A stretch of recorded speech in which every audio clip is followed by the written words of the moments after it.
El ejercicio 3 nos dice que la barra ABC está doblada en forma de arco circular cuyo radio es R y nos pide determinar las reacciones en el punto B y en el punto C para cualquier valor del ángulo θ.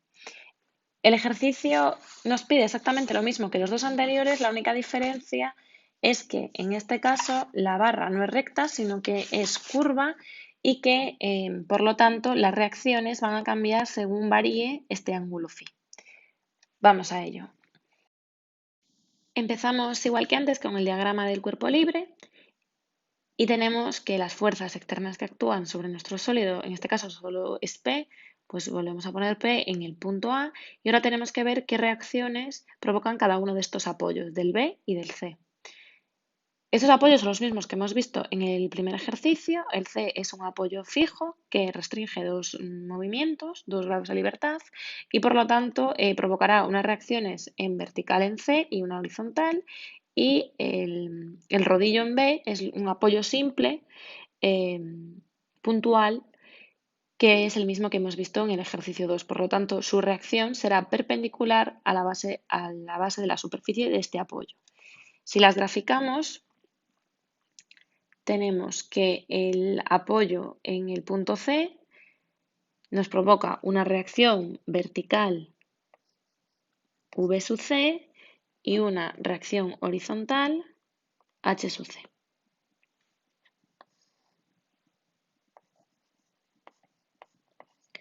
Y que el apoyo en B lo que nos provoca es una reacción, ¿vale?, perpendicular a esta superficie, es decir, aquí, a esta superficie de aquí. Y por lo tanto, pues será algo así. Si la trasladamos a nuestro diagrama del cuerpo libre, pues le podemos llamar la normal a esta superficie, o sea, la normal NB, y que será perpendicular a esta superficie de aquí. Pues ya tenemos nuestras tres reacciones, que son nuestras tres incógnitas, H sub C, V sub C y N sub B, y sabemos que tenemos tres ecuaciones de equilibrio, igual que antes, sumatorio de fuerza horizontal igual a 0, sumatorio en fuerzas verticales igual a 0 y sumatorio de momento en el punto que nosotros elijamos igual a 0. Y seguimos un criterio de signos positivos que en la dirección horizontal es positivo si vamos de izquierda a derecha, de abajo a arriba en dirección de la vertical o dirección y momentos positivos antihorarios. La única diferencia que hay en este ejercicio con los anteriores es que ahora H sub C depende del ángulo, V sub C depende del ángulo y N sub B también depende del ángulo.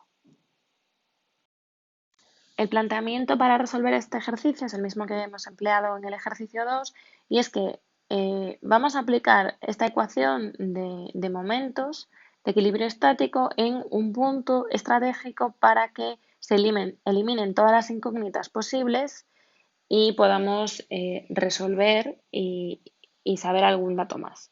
Entonces, si nosotros hacemos momentos en este punto O, ¿qué pasaría? Bueno, pues que la vertical de C no provocaría momentos respecto a este punto y tampoco los provocaría la reacción en B, porque también está en línea y no tiene ninguna fuerza a la que se pueda aplicar una distancia en perpendicular y por lo tanto no ejerce ningún momento respecto de este punto, ¿vale? Respecto de otro punto, pues sí ejercería momento, ¿vale? Por ejemplo, respecto del punto C. Y por lo tanto, las únicas fuerzas que ejerce momento respecto de este punto serían H sub C con este brazo y esta P, que es la fuerza externa, con este brazo. Por lo tanto, si planteamos sumatorio de momentos en ese punto O, estableciendo criterio de signos positivos antihorarios, ¿vale? No os olvidéis. tenemos que h sub c por esta distancia de aquí, que aquí en esta distancia es r, ¿verdad? Porque es constante, porque tiene forma de arco circular y por lo tanto el radio será constante en todos los puntos. Pues será h sub c por r y ahora vamos a ver qué momentos provoca si nosotros aplicamos una fuerza aquí respecto de O, lo que hacemos es que estamos haciendo un giro antihorario, por lo tanto positivo. Si lo hacemos con la fuerza P, pues ¿qué tenemos? Tenemos que la fuerza P respecto del punto O ejerce un momento que es el módulo, cuyo módulo es P por esta distancia. ¿Y esta distancia quién es? Pues vuelve a ser R. Porque ya digo que el radio es constante a lo largo de todo el arco circular. Pero en este caso lo que está ejerciendo es un momento horario y por lo tanto negativo. Y todo esto tiene que cumplir la ecuación de equilibrio estático y por lo tanto es igual a cero. De aquí podemos sacar que H sub C es igual a P. Es decir, esta reacción de aquí absorbería en parte, esta reacción de aquí vale P. Además, en este ejercicio nos damos cuenta que si nosotros aplicamos momentos en este punto C, ¿qué incógnitas tenemos o qué fuerzas tenemos que ejerzan un momento sobre este punto? Bueno, pues las que están aplicadas directamente sobre el punto sabemos que no ejercen ningún momento. Tendríamos la fuerza en B y además tendríamos la fuerza externa. Y por lo tanto, nuestra única incógnita sería esta reacción en B. Pues si nosotros aplicamos sumatorio de momentos en el punto C, también con el mismo criterio de signos, tenemos que, si empezamos por P respecto del punto C está a una distancia, hemos dicho antes, R. Pues por lo tanto, el módulo de ese momento será P por R y la dirección, qué momentos provoca? Pues P sobre C con este brazo provocará momentos horarios y por lo tanto negativos. Y esta N sub B provoca momentos sobre C. ¿Y qué momento provoca? Pues será un momento cuyo módulo sea n sub b por la distancia en perpendicular desde el punto, entre el punto C y B. Esto lo podríais hacer de varias formas. Una de ellas es como yo lo voy a hacer aquí directamente, que sería esta distancia de aquí entre estos dos puntos, que como veis es perpendicular a la fuerza. Entonces, si fijáis el punto C, lo que estáis haciendo es que estáis ejerciendo un momento así, ¿vale? Antihorario positivo.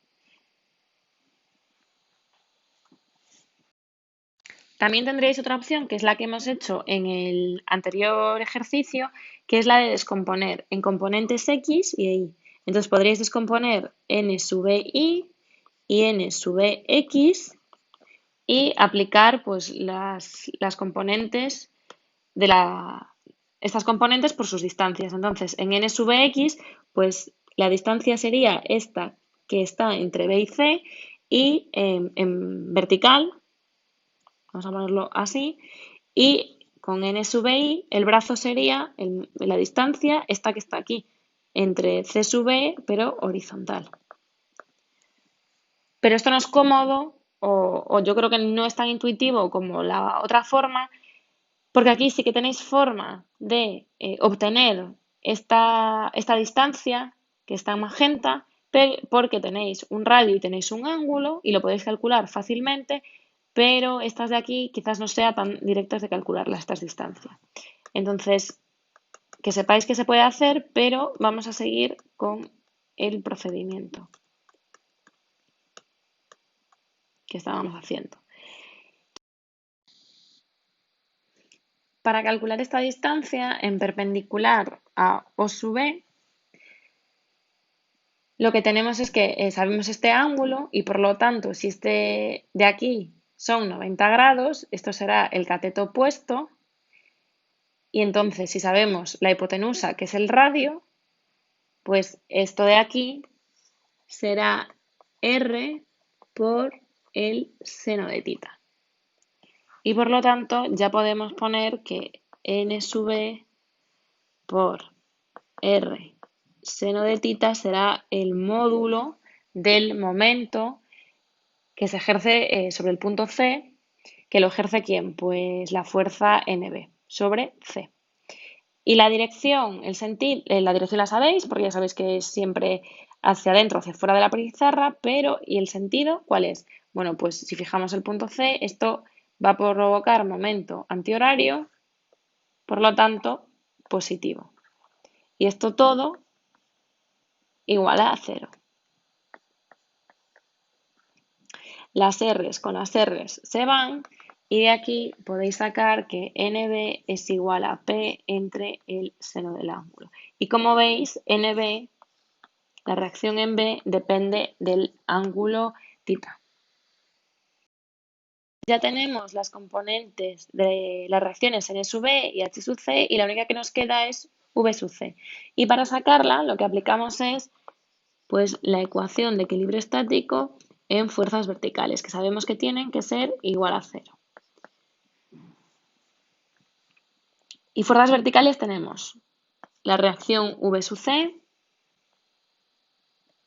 parte de la reacción de N sub B, porque tenemos, si esta la descomponemos en dos, tendríamos una componente, como hemos dicho antes, vertical y otra componente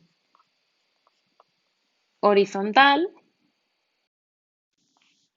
En vertical tendremos que tener en cuenta la componente vertical, n sub i, y en horizontal tendríamos la n sub x, que esta se sumaría en el caso de que estuviéramos aplicando el sumatorio de fuerzas en horizontal. Como estamos en vertical, al n sub x de momento no tenemos que darle importancia, ¿vale? No tenemos que tenerlo en cuenta para calcular esto. Entonces, seguimos sumando, sería v sub c más en positivo porque va hacia arriba n sub i menos la fuerza externa P. Y todo esto igual a 0. Pero n sub i, nosotros sabemos quién es este ángulo que lo he borrado, habíamos hecho al principio, que es tita. Por lo tanto, n sub i es n sub e por el coseno de tita. ¿Vale? Y sería esta proyección de aquí. Eso será n sub e por coseno de tita. N sub e ya sabemos quién es, que es P entre el seno de tita. Y si vosotros operáis un poco, os queda que V sub C es igual a P menos P entre seno de tita por coseno de tita. Que esto es lo mismo que decir P por 1 menos la cotangente de tita. Y ya tendríamos la reacción en V sub C en función del ángulo tita. Y ahora lo que vamos a hacer es representar gráficamente estos resultados para que entendamos cómo está variando cada una de las componentes en función de tita. Vemos que directamente H sub C es constante en función de tita, no va a variar, pero las otras dos componentes sí que van a variar en función del ángulo. Pues vamos a representarlo. Para representar los valores de las reacciones en función del ángulo, como también dependen de P, lo que hacemos es que gráficamente pues, hacemos dos ejes y entonces ponemos P y tita. Sabemos que H sub C es igual a P y que siempre va a ser constante y que no depende del valor de tita. Por lo tanto, si a esto de aquí le llamamos P, este valor es P, pues H sub C será siempre constante independientemente del valor que tome el ángulo. H sub C es igual a P. ¿Cómo calculamos? Bueno, pues si sabemos que NB es igual a P entre el seno de tita, nosotros cuando hacemos, por ejemplo, I igual a 2x y queremos graficar esta función, ¿qué hacemos? Vamos dando valores a la x. Bueno, pues aquí también podemos ir dando valores al ángulo tita, por ejemplo, pi medios, pi sextos, pi cuartos, y vamos poniendo los puntos. Además, podemos aplicar los conceptos de límite. Podemos hacer que tita tienda a cero y entonces ver qué pasa cuando este ángulo de aquí, tita, se aproxima a cero, qué pasa con esa función.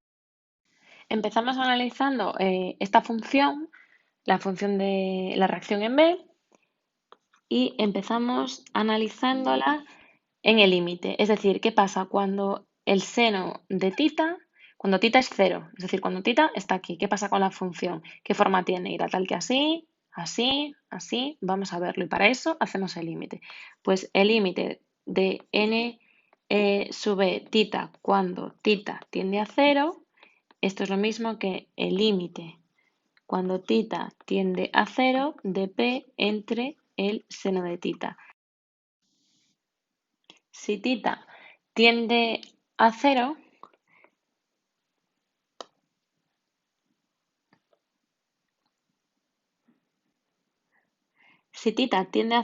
esto de aquí es el seno de cero, que es cero, y por lo tanto p entre cero es indeterminación, y esto es más infinito.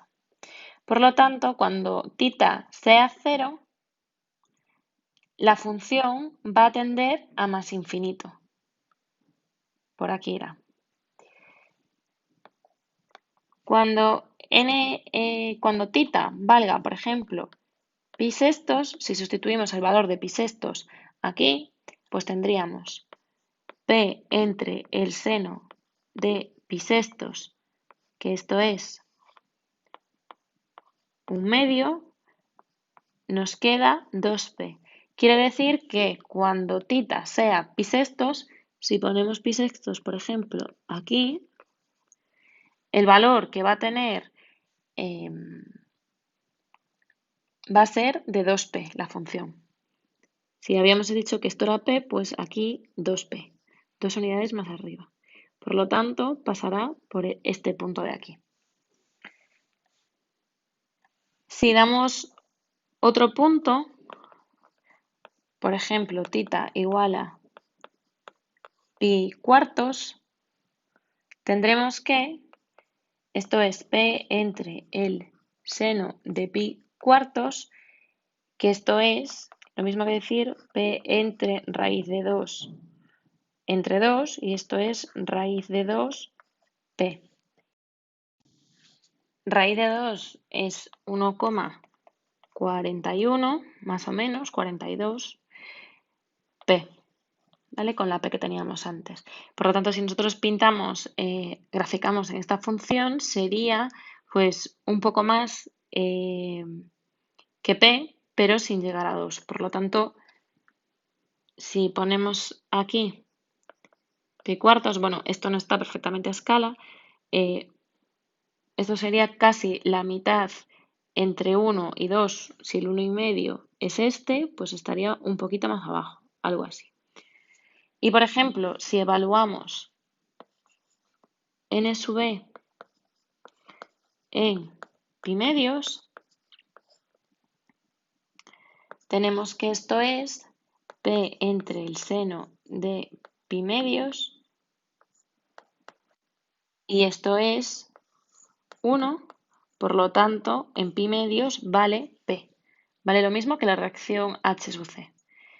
Si por ejemplo ponemos por aquí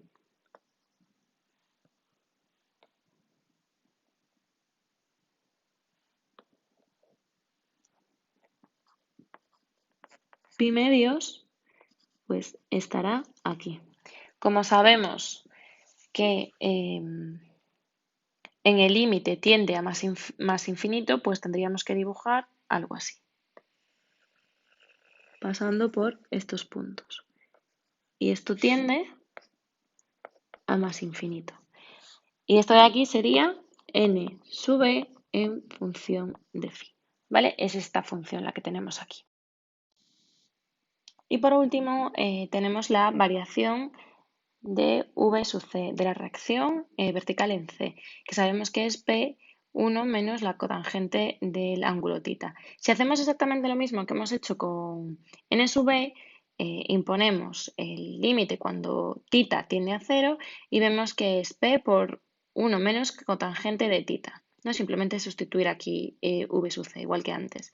Pues cuando tita tiende a 0, la cotangente sabéis que es 1 entre tangente de tita.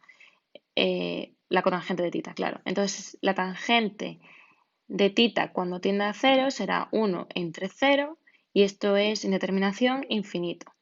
Sería 1 menos infinito y por lo tanto esto es menos infinito.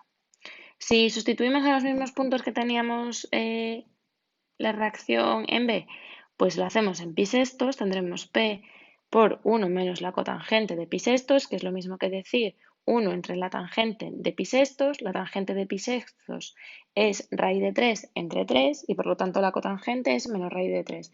Esto simplemente son operaciones.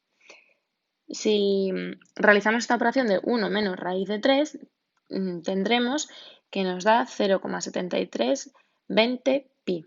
Quiere decir que si nosotros dibujamos menos pi, esto es en negativo, pues estamos restando 1 menos raíz de 3, tenemos que, si esto es p, pues menos 0,73p estará pues por aquí más o menos. Entonces aquí ponemos menos 0,73p. En pi cuartos, pues ¿qué pasa en pi cuartos? Pues que tenemos que la tangente en pi cuartos es 1 y por lo tanto la cotangente será 1 entre 1, 1.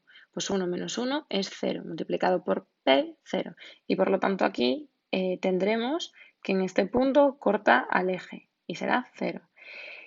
Y por último, cuando tita toma el valor de pi medios, lo que nos queda es p por 1 menos la cotangente de pi medios, que la cotangente de pi medios es 0. Esto lo podéis ver como 1 menos tangente de tita, como lo estábamos viendo aquí, o si os es más fácil, como coseno entre seno, cuando el coseno vale pi medios, el coseno es 0, y el seno de pi medios es 1, por lo tanto 0 entre 1 sería 0, 1 menos 0, 1, por lo tanto nos quedaría p. Y volvemos a este punto. Quiere decir que en pi medios todos los valores de las reacciones son el mismo, valen p. Y como resumen, por si alguien no tiene muy claro qué estamos haciendo calculando n en función de tita o u en función de tita, las reacciones, pues simplemente lo que estamos diciendo es que si tita vale pi sextos o por ejemplo 30 grados, que es lo mismo, ¿qué pasa? Pues que la reacción en B toma el valor de 2pi, la reacción en C vertical es de sentido opuesto a lo que habíamos supuesto al principio, porque nos salía con un valor negativo y por lo tanto será 0,73 pi, y que la carga y la reacción horizontal en C pues sería P. Si tuviéramos 90 grados, quiere decir que este ángulo es llegar hasta aquí, sería 90, y la reacción B estuviera aquí, ¿qué tendríamos? Pues tendríamos que todas las reacciones valen lo mismo que P. ¿Vale? Todas las reacciones son iguales a P. Y esto ya digo, si nosotros dibujáramos, bueno, esto un poco a escala, estos serían los 90 grados y B pues estaría aquí, ¿vale? Y esta sería la reacción P. Con esto espero que os quede más claro y que no penséis que cuando calculamos las reacciones dependientes del ángulo tita lo estamos haciendo como que como que las reacciones cambian en el tiempo, ¿vale? No es eso, sino que lo hacemos genérico para un ángulo phi y luego pues para un ángulo tita y dependiendo de cuánto valga el ángulo tita, pues las reacciones tendrán un valor o tendrán otro. Y con esto terminamos este ejercicio y pasamos al 4.